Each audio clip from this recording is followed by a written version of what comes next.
So a high density area is an area where it's a small area with a lot of people.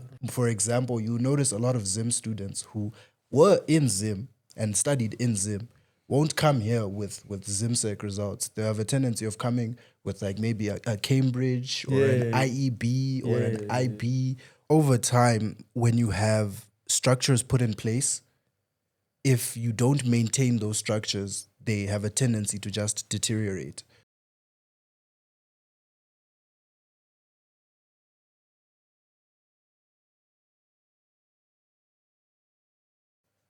Our trippers, welcome to another episode of Triponomics Podcast. It's Alan, aka the biggest city fan out here. And as you can see, today ish, the main host is not here. She's personal reasons, Nyana. Mara, you brought out the best today. Have Zigode. We have Mr. Triponomics himself. And then we have Zawadi, our international guest today. Today we are going international, by the way. So we'll be discussing Zimbabwe. So take it as some kind of a panel in a way. So we'll be discussing the things that transpired and what we can learn as South Africa from Zimbabwe. So with that, before we even start beginning, we go through the history of Zimbabwe, not the specific detailed one, but what actually we're going through now. We say 1980 Zimbabwe gained its independence under the president or under Robert Mugabe, right? Which was the party ZANU-PF. ZANU-PF was the combination or alliance of ZANU and ZAPU, right? They gained their independence in 1980. They become the first black rule to rule the country. They rule the country. They get sanctioned between 1990 and 1992. Between 1990 and 2002. After those sanctions, they continue to rule. They continue to rule up until Robert Mugabe get removed as the president in 2017, and then Emerson Mnangagwa takes the role as the president. But then we have an international student, someone who is from Zimbabwe, who know what actually happened, who have felt how those sanctions affected them, right? So we will be getting into it, trying to discuss and see what we can learn as South Africans. So over to you, Zawadi. Sorry for that. No, that's all right. Thank you guys for having me. It's a privilege to be around a lovely set of people. Off camera, we've had a lovely set of conversations. On the note of being an international student, having the capacity, I've come from Zim, right? And I feel like there's a general perception that when people get sent to Zim or people get sent out of Zim, it's because there's a lot of, how can I say? It's giving Zimbabwe. Bad joke. No, it's all right. Yeah. So I'm here for university. I'm studying at the University of Johannesburg in my final year of computer science. And you'll notice a lot of Zimbabwean kids, they'll find themselves out of Zim looking for tertiary education. Part and parcel is because the education system is a bit shaky.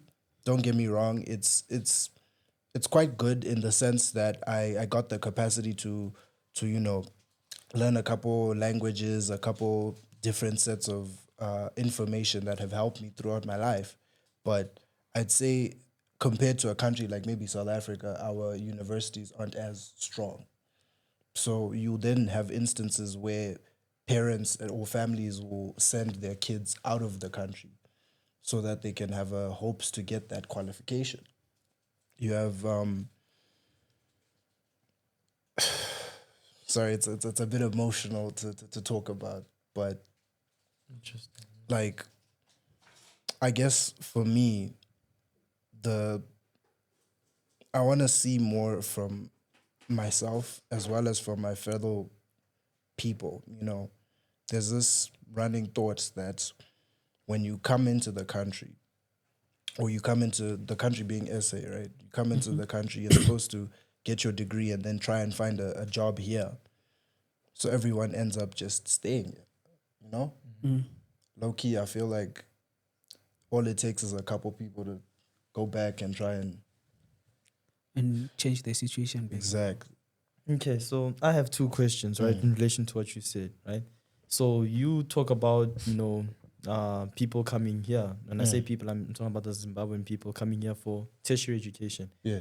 According to my understanding or my knowledge, I thought that Zimbabweans are quote unquote, smarter than South Africans, if they say, because that's the notion. Because you also find out also when you come to like university level, Zimbabweans, what they do in uni, they probably covered, I don't know, in like grade 10, grade 11, in some modules or some topics. Hence why you find it relatively easier, right? That's number one. So it's the smartness. Why, if people are so, smart, would you want to come to South Africa, and go to like UCT, UJ and whatnot, right? So that's number one. And then number two, given the current state of Zimbabwe, do you think it's actually possible and feasible for people to come to SA, try get their degree, try get their money, and then go back without being complacent and then wanting to stay here? In essence, what I'm really asking, given the history of Zimbabwe, do you genuinely feel deep down that there's still hope for Zimbabwe? Genuinely, real chat. Let me answer your first question. Yeah, the smart one. The smart one. I feel like it's not a situation where Zim kids are smarter than SA kids. It's more so just that I would say Zim kids are more hardworking because I don't want to compare struggles because I don't have that perception. But y'all struggle different. Yeah. That Zim struggle is different. It's a lot of hard work to get where you need to get to even get into this country or any country for that matter. Because from primary, you have the 7 years of primary. Then you have to get a certain set of requirements over 4 to 6 subjects. Then you do high school. Our national, what's the South African equivalent in high school? I think it's what? The matric. Matric, ne? what's Yeah, that it's thing matric. called? Yeah. Yeah, but there's a name. Melus. No, What not do they call it? cabs, not cabs. National Senior Certificate. Yeah. Yeah, Yeah. that. ne? So our NSC. version is Guys, that's South Africans. You should be ashamed. Come on, gents. What's going on? But so our version is ZimSec, right? So with the way that our educational system is structured and the perception that the outside world then has on that, it's not as strong as if you, for example, you notice a lot of Zim students who were in Zim and studied in Zim won't come here with ZimSec results. They have a tendency of coming with like maybe a Cambridge or an IEB or an IB or something along those lines so that they can then use that to get out of the country. So there's a lot of motivation from parents, from families. I'm grateful enough to come from a place where I wouldn't say like we're wealthy. No, I'm in a comfortable position, and I have seen the worst. You've seen struggle. I've seen real struggle. You personally, or you've seen it through other people? I experienced it at an earlier stage in my life, but by the grace of God, I'm out of that now. Okay. So you have instances where like high density, like the high densities are bad. Okay, for the average, viewer, what is high density? A high density. Yeah. So a high density area is an area where it's a small area with a lot of people. Oh, South Africa specializes in that. Ne? We specialize. No, but it's Soweto that bad. Alex, It is. Alex, I think there's like that 3.5 million, bro. People. Let me just check to make sure. But Alex, and Alex, it's like 20 kilometers. You can travel through Alex with a car in 30 minutes. Yet like 3.5 million people stay there. Jeez. With that, specifically Let me just to confirm, education, like, right? Once name one of the best education in Africa. How did you find yourself in a situation where your education is now not on the standard that it was on? I feel like over time, when you have structures put in place, if you don't maintain those structures, they have a tendency to just deteriorate. So if there aren't people watching and making sure that, okay, we're making sure that the same quality of students is coming in, the same quality of teachers is teaching, the same quality of jobs is available, then, oh no, not the jobs, just we're still on the education part. I'm jumping the gun. So if you don't maintain that quality, everything else will fall apart. if a country doesn't have a good basis of education, everything else falls apart because you need critical thinking for everything else.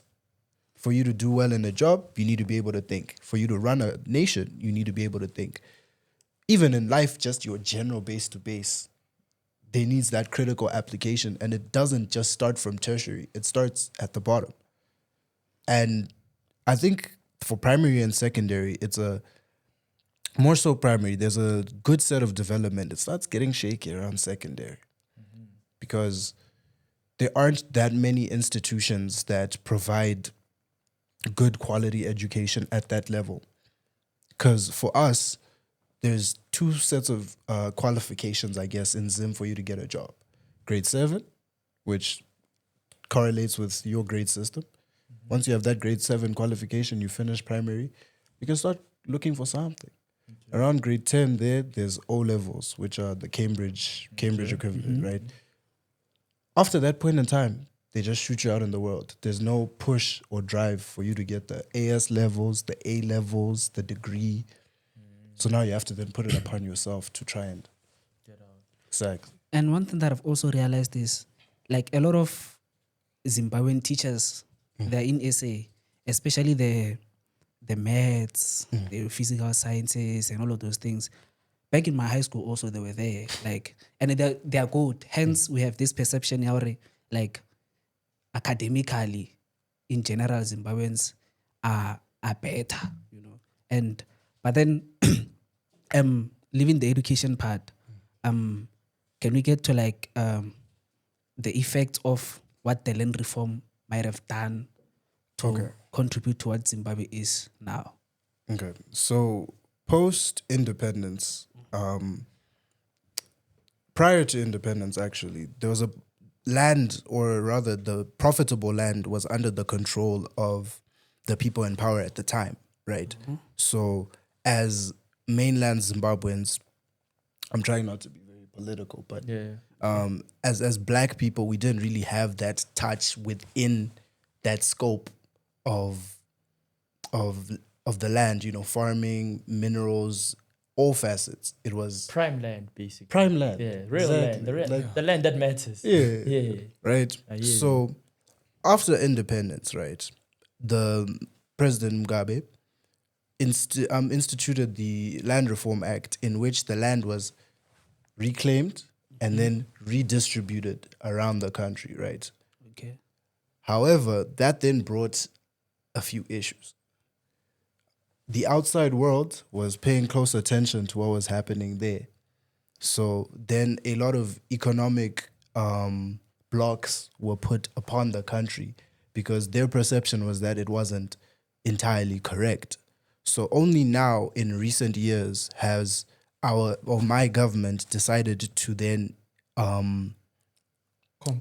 compensate the people who were done wrong in the sense. However, the damage has been done.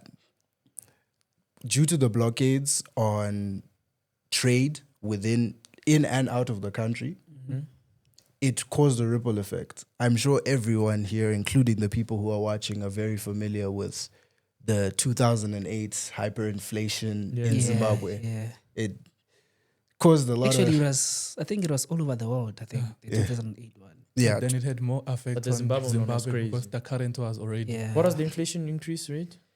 1,000? Something around those lines. Something bad. However, I feel like my memory on it is a bit hazy because I was only 5 years old. But you were there, part of the struggle. I'm joking.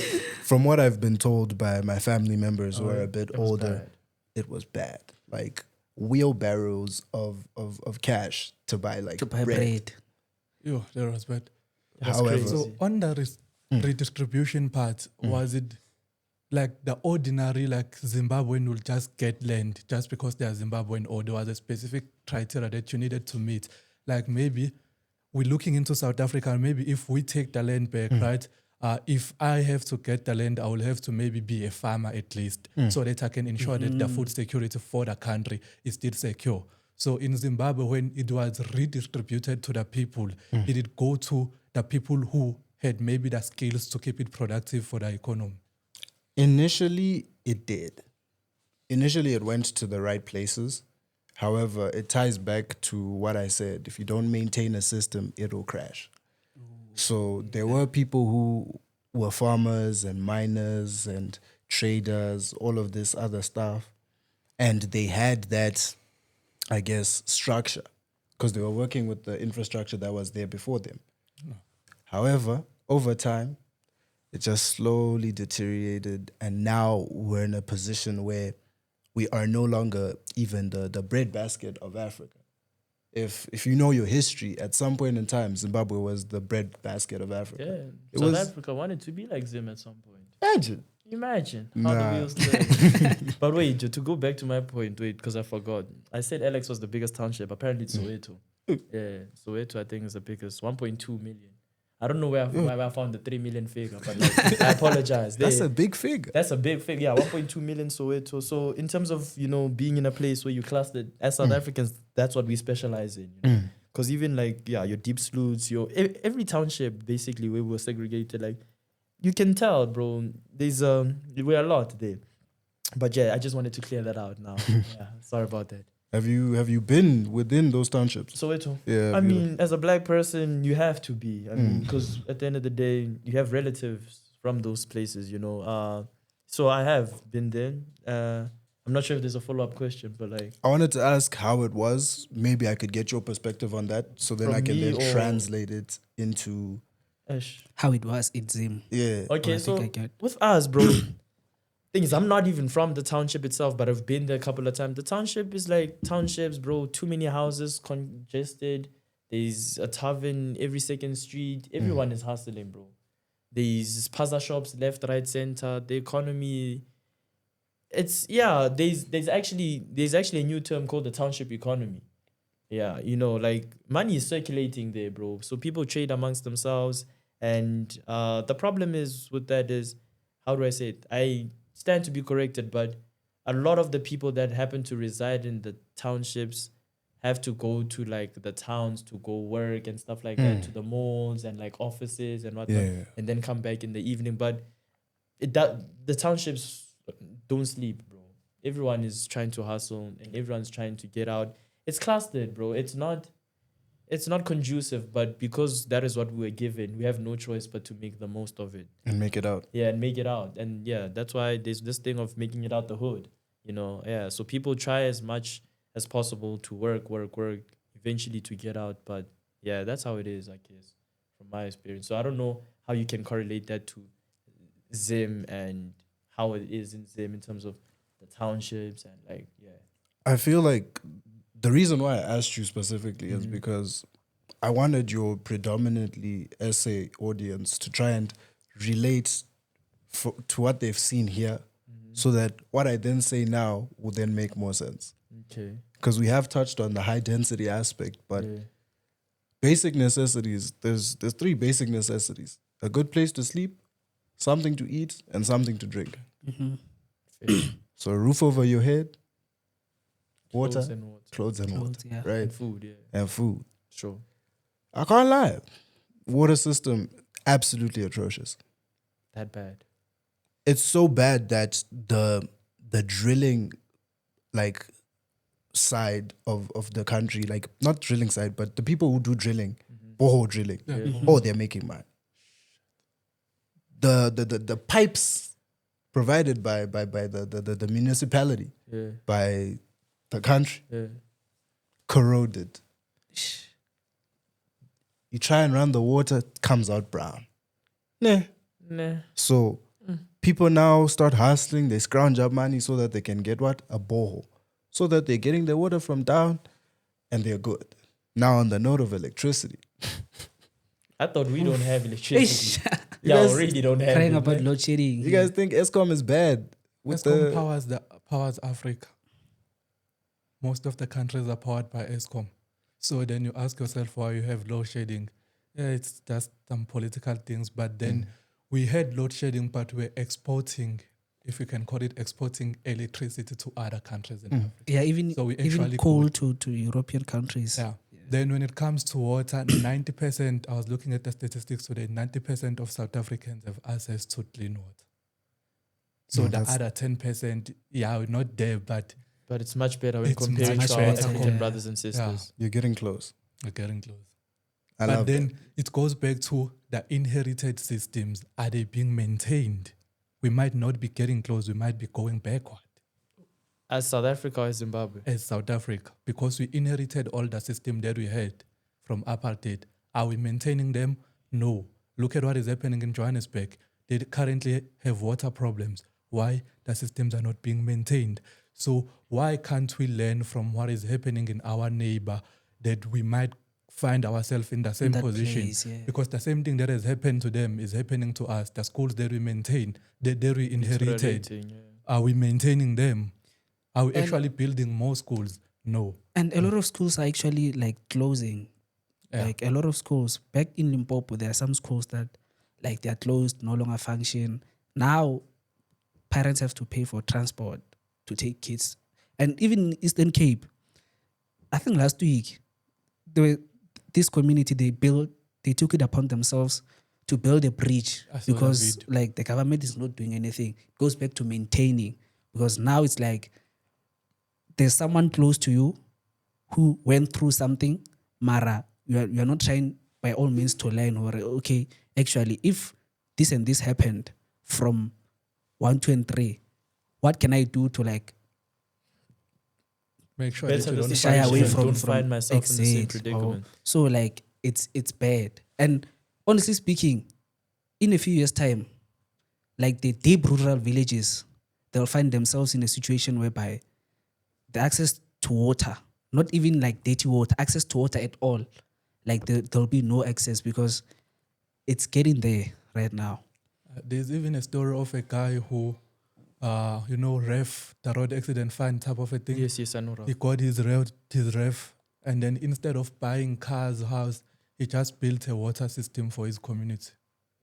Shout out. So we actually going back. You can say shout out, but But like he's a better man there than are me. people who are supposed to Yeah. be doing it, but then they are So not got this maintaining the twisted systems that were there, Okay, right? No jokes, yeah. That they are not Let me lock in. maintaining. They are not maintaining the systems that were there.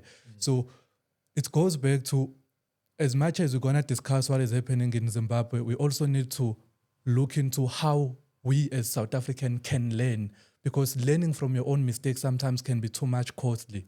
We can find ourselves in the same position. Do we wanna be in the same position? No. And thing is, why find yourself in the same position when there's literally an older brother in this context that has shown you the consequences of certain behavior? It's like, but I think generally though, that's besides even just South Africa as a country, that's a human problem. Let's try personalize it. Sometimes people don't listen until they have to go through it themselves. You know, you can advise a person to do a particular thing, they go do it themselves, and only once they've been hurt can they then remember your words. So I feel as if that's what's happening now, which is not right, but that's just human behavior, right? Sometimes it's the system. And personally, I feel like sometimes it's the system. You'll find a minister who's like, when they first get there, they're doing all the right things. Mara once, 2-3 months in, they're disappearing. You no longer hear anything from them. Like, Now to get a hold of them, it's crazy. and exactly. stuff. So sometimes it's the system. Like it's Oh, wait, yeah. Zawadi, Yeah. I wanted to ask here. There are talks about the Land Expropriation Act without compensation being signed in South Africa. Looking at what we're not getting too political about it. We're just gonna touch the upper part. Looking at what happened in Zimbabwe, not even in terms of politics, but the effect on the people on the ground, the general life of people. What are your thoughts on signing this act in South Africa? So you said land reappropriation. Expropriation, Land which means expropriation. actually taking it. Yeah. It's like land reform, taking it without paying. Exact same thing that happened in Zimbabwe. Okay, so who wants to take it and who's The it being taken government from? is taken from government. those that took it. Mm. I can see what you're doing. Yeah. I can see. But these are just conversations. Yeah. Policies are being made, being signed, but no land is actually being taken. But let's just say hypothetically, let's It say gets taken. let's say Mr. Cupcake is on some we want the land, we want it now. You as Zawadi haven't seen the consequences of that being happening with like Mugabe. What are you gonna tell Cupcake? I feel like when you make a decision, especially for a country like South Africa, your population is at least 4 times Zimbabwe. Yeah, we like 65. Yeah, 65 million. we're sitting around 15, 16. That's cute numbers. Cute. Okay, cute is crazy. No, okay, sorry about that. But Okay. when you have a country like South Africa with 65 million Yeah, people, that's a lot of lives. that's bro. a lot of lives. That's a lot of races. That's a lot of Tribes, tribulations, ethnicities, bro. experiences. You mentioned it. right? Yeah. Y'all have like the second or third most official languages in Africa. What's number one? Loki thinks it's us. Zim. Loki, I think Oh, we're yeah, no way. No. There's this language that is being spoken. So Swahili. Swahili But is the that's like first one. yeah, but No, he's I'm saying a saying- country with the most languages within that country. Oh, okay. We have like okay. 9, bro. Nah, no, 9. no. 12. You have like 13, 11, 12, somewhere there. Okay, shout out. I Okay, know. but chill. We have like 13, 12. Okay, shout out. You You have guys a are lot so of- quick to let's name them just for interest sake. No. No time. We're not there. Okay, shout. Wait, so you guys have more than 12? We're somewhere around there. For real? We're around like 11, 12 there. But anyways, as I was That's saying, crazy. Yeah. when you're in a position of power and you are the singular focal point for an entire group of people, you can make a decision about a section of people. Not that the people who are then going to receive are not a majority. You may need to look at the repercussions. You pull that away from a group of people and you give it to another. How's that group going to react? They're not going to be happy. Without some form of compensation for It's gonna be hard bad work. things are happening in South Africa. We all experienced COVID. I spent my time in COVID here because at some point in time the borders were locked. I was in SA. We know what was happening. There were riots, fights, increase on all forms of crime. Now imagine what then happens in a situation where it's no longer just things like petty cash. It's land. Things that can hold things that hold percentages of this country's GDP. It's no longer just 0 point something something. It can even be like a 10, 5, 15% of the entire GDP of a nation. I don't know. I feel like it's something they need to sit down and fully think because I don't know. Maybe it's my kind heart, but nothing comes for free in life. But The then there becomes a debate, not even a debate, when what if it's the majority of the people wanting that policy to happen? Because we have a certain fraction of South Africans voting for someone who's saying, I'm going to take the land back, right? So what if then that person get the majority? The people voted for him because he said he's going to take the land back, right? So when he gets to power, the people said they want the land back. What happens in that situation? So to play devil's advocate, right? Just because, okay, how do I say this? Okay, so let's say someone is elected, their main policies is, land expropriation without compensation, that is what's ours, give us what's rightfully due to us, right? Just because a group of people believe in something doesn't mean that it doesn't have dire consequences. Sometimes even in the majority, people can still be wrong because they're not maybe thinking of the consequences. I'm just playing devil's advocate. And also, Don't ask for my personal opinion. I'm And- just here just to bambisa. and also Understand? maybe So, to add on to what he's saying, do they have the farming experience? Like, will they take that land and do something productive with the land? But then they say it's democracy. It doesn't matter if we are okay or we are we're right or wrong. That's- It's democracy. that's a problem. Sharp, we are given land. I'm not saying we don't know what to do with it, but we don't even know how it's going to be distributed. But let's say we given land and it lands in the wrong hands. Now we're just not messing with, like, we don't produce anything of, like, now we're talking food security. We're taking farms where people are farming and they are selling to large retailers now. We take that away. Okay, food security is a bit scary. Remember what happened with COVID, bro? In COVID, when it was locked down, they were telling us, they were limiting us basically on how much food to buy. They were telling us, please buy 1 toilet paper. Other people still need to go to the bathroom. Human behavior. You understand? No, real chat. Human behavior. People were buying 10 rolls, bro. Food. Though people were buying as if there was no tomorrow. And I feel as if with that going to happen, people are going to be scared. There's going to be a lot of retaliation. There's a lot of fear. We need to make sure that if land is actually taken, right? If land is actually taken, we need to make sure that the pain of taking the land is as seamless or as less painful as possible, right? And also, who are we taking the land from as well? There's also another question we should be asking. Because we are not just taking in jail and then the people are just you're taking my legacy here. No, my brother. My family has worked on this land for 50, 60 years, depending on when they took it or when they found it. Because some found it. They found it. How do you find something that's there is crazy? But on the assumption that you found it, away, you've been here 60 years. You come with your own title deed now, because then we didn't have title deeds. Hence why you claim it's yours and not mine. Away. 60 years ago, there, I was mining. I was farming. This is all my family knows. A farmer, I was born. A farmer, I will die, for example. You come here, scave me your land, no compensation. Are you telling me that people, those people, with their influence and their resources and what they know, are just going to look, smile, and be like, hey, I think we ate enough. Now you can take what's yours.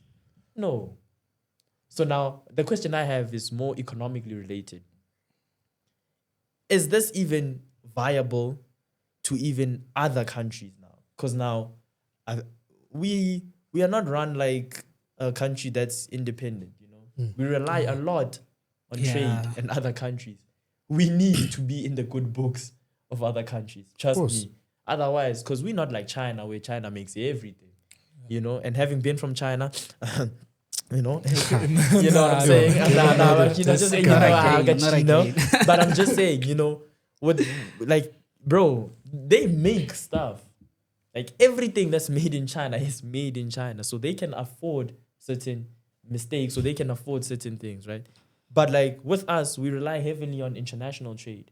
So now, when you're just taking land, let's say it's land expropriation without compensation, and it comes a point where it becomes forceful, our trading country is going to look at us and be on some, that's okay, guys. You guys can do that. Or are they also going to start restricting us and putting sanctions on us?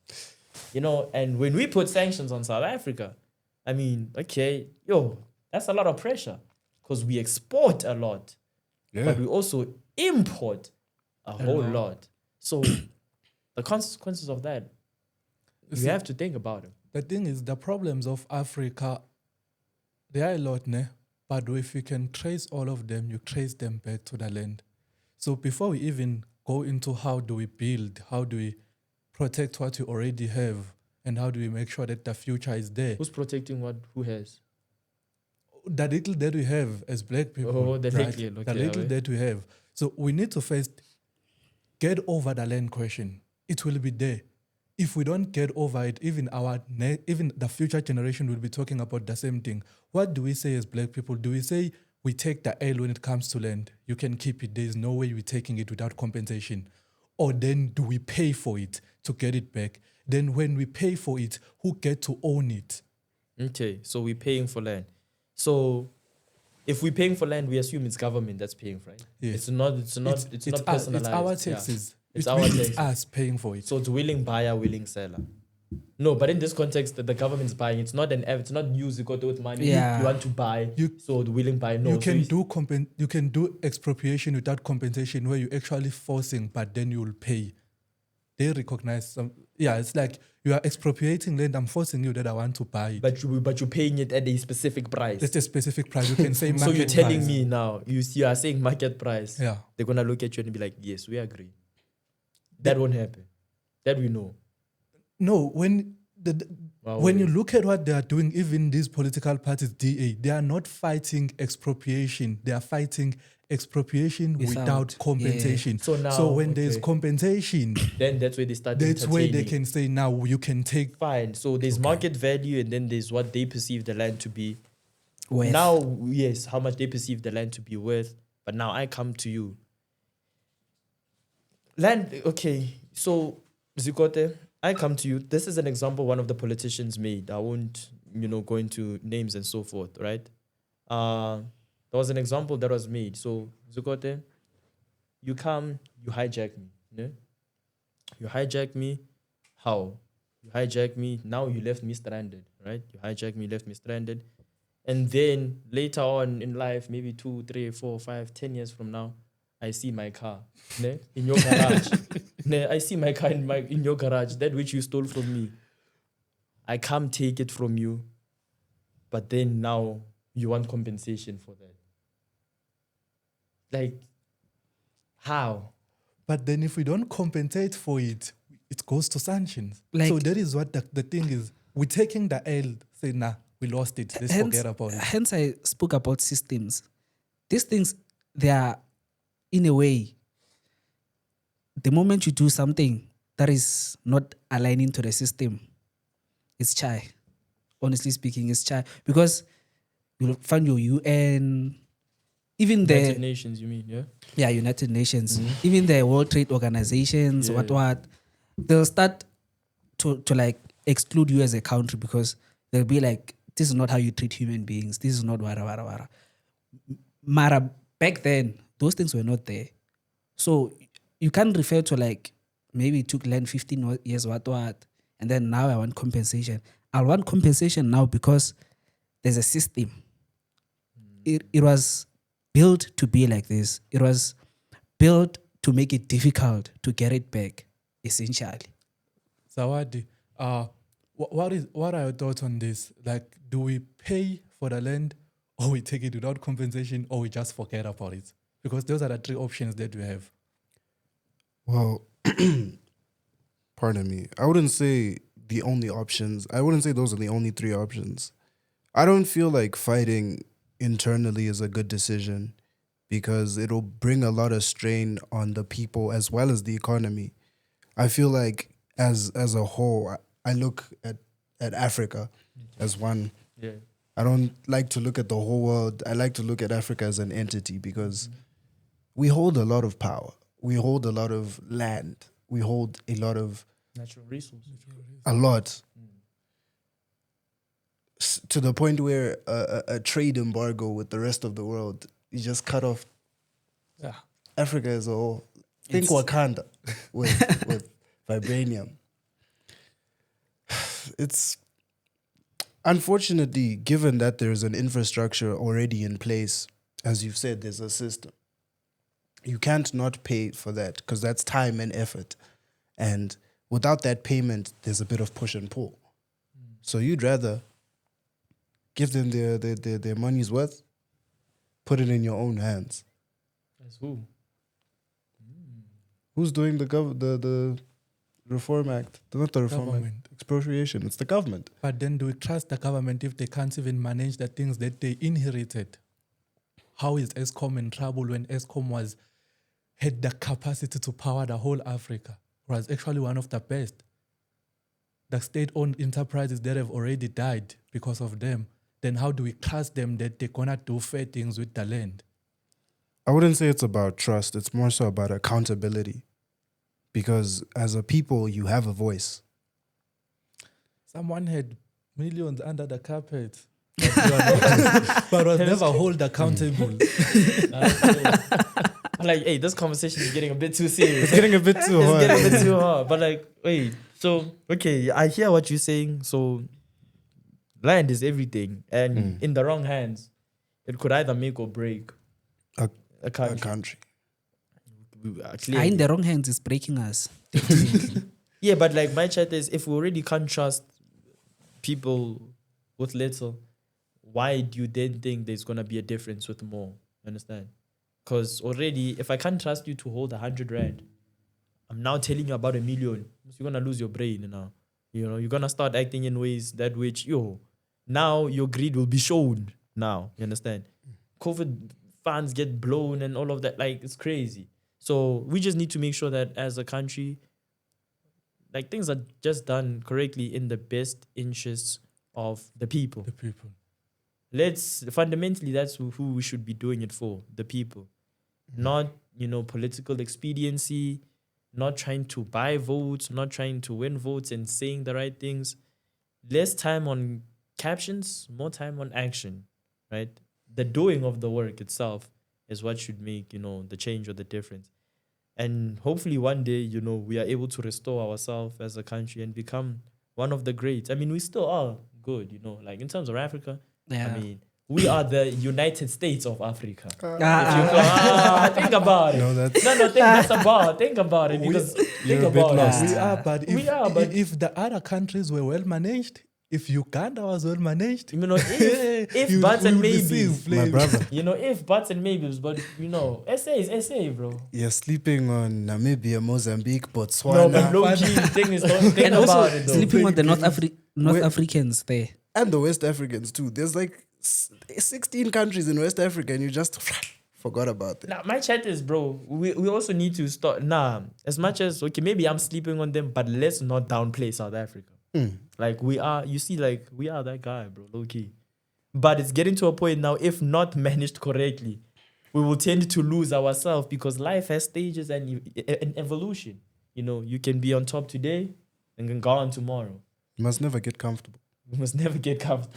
And I feel as if we're reaching that stage, low key, where we think that we are too big to fall, but nobody is. but then in getting comfortable, Yeah. don't you think even the politicians get too comfortable because now we find ourselves in a situation, even like South Africa, same with Zimbabwe, where one party has been ruling ever since we got independence? Or Again, my chat was that the one. You see, this is becoming too. Becoming difficult. You know what my Yeah, chat is? exactly. People support political parties as if they're supporting a football team. This is my understanding. Kaizer Chiefs wins, I'm there. They lose, I am there. No. Afet, we are dealing with people's lives here. We need to make sure that we deal with situations given the current issues and the circumstances that which we are being dealt with. People irrespective, dog, the people I know, not even just on a personal level, the average South African, bro, when they vote for a political party as if the person that put them in that position is still alive. the thing is, there is no other party. Let me tell you. When you are in KZN, for example, Yeah. before the MK party, remove that one, the one they say, Before the MK, it was the ANC. Yeah. the ANC is the only party. You know why? Because even though they are not the best, they are not delivering the best service, They're on but the at least they are ground. doing something. What is DA doing? So that is what people are voting for. Eastern Cape, is it Eastern Cape where DA is ruling, right? The provincial government, I think it's I'm not Eastern sure. I Cape. wouldn't Western. know. It's It's Western, yeah. Eastern Cape Town. I'm making a what's mistake. going on? Cape No, Town. yeah. The reason people from Cape Town they would vote for DA because they can see their impact on the ground. But even that impact is subject based. But it's at least we can see something. That is why Because Cape Town can be good. What about Khayelitsha? Khayelitsha. Khayelitsha, sorry. What about Khayelitsha then? yeah, that's why That's when you start to now see, okay, even within the DA now leading, certain communities within the Western Cape itself are now still disgruntled. but You then understand what I'm we saying? are voting to protect the little that we have. Interesting. Okay, I wanna get back to Zawadi for a while, Nyan. Because now Zimbabwe they have I think a new currency. Yes. So Crazy. Oh, which one is this one? Which one is this one? nah, No. it's tied against the gold reserves and so like how do you see the impact of like what the currency is doing right now or still Okay. the same? So prior to me speaking about now, we've already spoken about 2008 and that hyperinflation. There was also 2016 to 2020, 2016 to 2020, somewhere there. Before COVID days. Yeah, in and around that area. yeah. So there was a currency that came in. It was used for a little bit. Then it shot to the moon, came back down, and then it shot again and never came back. So we had to put in, or rather the government put in a emergency like point to call. So we've been using a currency called ZIG, right? It's backed by the gold reserves, as he said. And if there's anything about Zim that I'm not confident about, but That you have faith in. yeah, Yeah. it's that. What causes the fluctuations? Economic instability, a lack of controlling the structure, outside influence. So when you have a currency, it needs to function on a global set. Scale, yeah. And also the use of the fiscal and monetary policies also. Exactly. If your currency isn't being used outside, it's not going to hold value. It's why you have the currencies like the euro, the pound, Dollar. and the dollar. Yeah. They're used everywhere. Hence, Putin is against the BRICS one because he knows already the American dollar is used as the reference in world trade. So he knows already if the BRICS comes in, it's chai also for them. So yeah. No, I think you made a Nobody's mistake. fault. It's Yeah, Trump against. It's Trump against BRICS. Because Putin is part of Trump, BRICS. it's so Because Vladimir is Trump. part of BRICS. Hey, Yeah, Vladimir, we respect you, Trump. But on that note, Sort of, yeah. when it comes to the zig, things have to go down for them to come up. It can never just be Of course, consistent. yeah. So right now we're in a bit of a downturn, but it's a stable downturn. Things remain within a various like price range.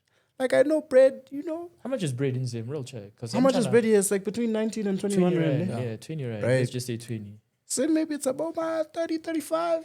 Right, innit? Not light, but That's crazy. it is 35 rand for crazy. Singwa. You see, the thing is, Oh. ne, it has to go down to come up. We'll probably get down to Boma 21, but it's going to take a while. This got implemented last year. I can see progress being made. And for that to then happen, we need to start abolishing the use of these other currencies. Or not abolishing, or just lessening it. Have faith in your own currency. Yeah, because last time I checked, the Zig against the dollars was like 27.8. Not bad. That's cute. Not bad. Not bad. I've been saying this. Like, it's, Like It's really not that bad. we'll try. So, Because wait. the rand is like 1 is to 19, 20, yeah, 20 rand, 19. $1 is yeah. to 20 rand, something like that. But like, why in closing, because unfortunately we also stuck for time, why do you think the connotation of like Zimbabwe is the way that it is? Like, I don't think people in SA rate Zim, bro. Like, and you guys feel as if it's part of what happened in the past? Are you guys not marketing yourself well? But bro, when I think Zim, hey, think it's bad. giving, boy. Like, it's giving. So like, it's in the thing. So with Zim as a whole, because of the past, because of what's on the internet, and because of that whole running perception that, hey, it's Chai and Zim. When you then have people like me who come into the country and I'm like, no, guys, it's not that bad. you start to laugh. You start to laugh. We know. Yeah. We know your real life. The only suggestion I have is you need to come and see it for yourself. Real chat. I guarantee you there's life in Zim. And we're going to keep moving. So if you want to join, that's up to you. Okay, for those that are seriously interested, like how much is it like to go to Zim if you clock it? Like a flight and A stuff. flight is a young 2K. light work. Not bad. Light work for the. It's a shorter distance to get to the capital of Zim than to get to Cape Town from Joburg. Yeah. I know, because Cape is very far. Nah. Nah. No, guys. Low key, you must Wherever actually. you are in South Africa, Cape Town is far. Cape Town is far. eh? No, like now I've clocked it. Cape Town is really far. So okay. No. Capital is Harare. Yes. Yeah, it's Harare. Yeah, it's Harare. The city that never sleeps. That's the direct translation. Harare. Oh, Harare. Yeah. Mm. No, it's beautiful, But you guys. assume you guys are sleeping. Never. That's a joke. Nah, but I hear you. No, but guys, genuinely, thank you for having me. No, genuinely. We thank you for coming. Thank you for gracing us with your presence. Like, that's crazy. Maybe No, we'll but- have more of you discussing these issues. Oh, no, of course. This is just the beginning. But like, wait, before we actually leave like that, in closing, what do you want to say to your people? Your people being South Africans, Zimbabweans, word of the day, word of anything. What is something that keeps you going? What is something that gives you life at the end of the day to be like, it'll all work out one day? What is that go-to message you have for yourself or for people in general? Never forget what grounds you, be it God, your family, or yourself. What gets you out of bed? What gets you to eat, to function, to go work, study, make money, whatever the case may be. Never forget what grounds you and never forget your past. Because the only person who knows what you've been through is you. Solid. That's powerful. Now I want to cry. Oh my God. But like, yeah. Yeah, Well, Drippers, thank you for watching. Please like, comment, share, and subscribe. Peace. thank you so much. Yeah.